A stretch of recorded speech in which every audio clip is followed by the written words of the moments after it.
Hi friends, welcome back to Jyothika home and beauty Telugu channel. ఈరోజు చేయబోయే recipe వచ్చేసి తోటకూర అండి. తోటకూర కర్రీ ఎలా చేయాలో మీకు ఇప్పుడు చూపిస్తాను.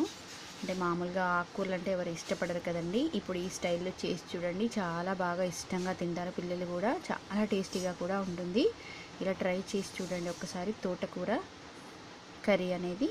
ఇప్పుడు ఒక బాండీ పెట్టి, స్టవ్ వెలిగించి బాండీ పెట్టి, దాంట్లో కడాయిలో కొంచెం ఆయిల్ వేసిన తర్వాత పోపు గింజలు వేయండి. పోపు గింజలు బాగా ఫ్రై అయిన తర్వాత ఆనియన్స్, పచ్చిమిర్చి, ఉల్లిగడ్డ అంటే ఒకటి తీసుకున్నానండి. ఉల్లిపాయ అనేది ఒకటి తీసుకున్నాను, మీడియం సైజ్ ఉల్లిపాయ. 2 పచ్చిమిర్చి తీసుకున్నాను.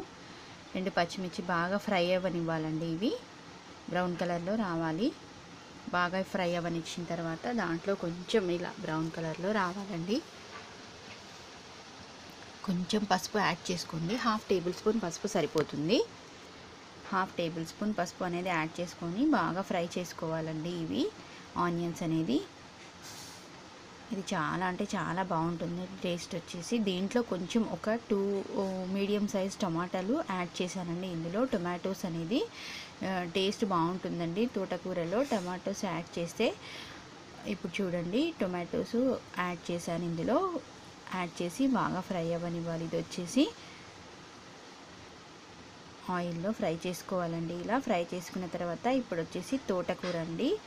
తోటకూర అనేది యాడ్ చేశాను ఇందులో. తోటకూర అనేది యాడ్ చేశాను. ఇప్పుడు దీన్ని కూడా కొంచెం ఫ్రై చేసుకోవాలండి. బాగా ఫ్రై చేసుకోవాలి. చూసారా ఇది ఆయిల్లో ఎలా మగ్గిపోతుందో.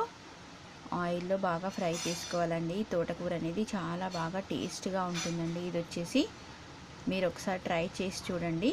ఈ వీడియో కనుక, ఈ రెసిపీ కనుక మీకు నచ్చినట్లయితే లైక్ చేయండి, షేర్ చేయండి, సబ్స్క్రైబ్ చేసుకోండి.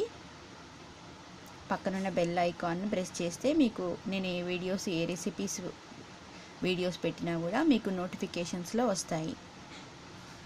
చాలా అంటే చాలా బాగుంటుందండి. ఇది వచ్చేసి కర్రీ వచ్చేసి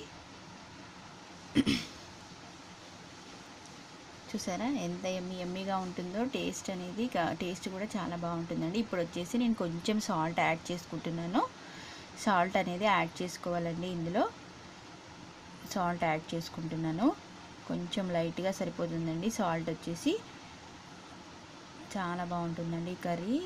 సాల్ట్ యాడ్ చేసుకుంటున్నాను. మిక్స్ చేసుకోవాలండి. ఇది సాల్ట్ అనేది యాడ్ చేసుకున్న తర్వాత కొంచెం కలుపుకోవాలి, మిక్స్ చేసుకోవాలి. ఇలా మిక్స్ చేసుకున్న తర్వాత కొంచెం మగ్గిపోవాలండి. ఇది కొద్దిగా ఒక 5 నిమిషాలు మూత పెట్టి ఉంచండి. మూత పెట్టి ఇప్పుడు మనం మళ్ళీ చెక్ చేసుకుందామండి. చూసారా ఎలా అయిపోయిందో.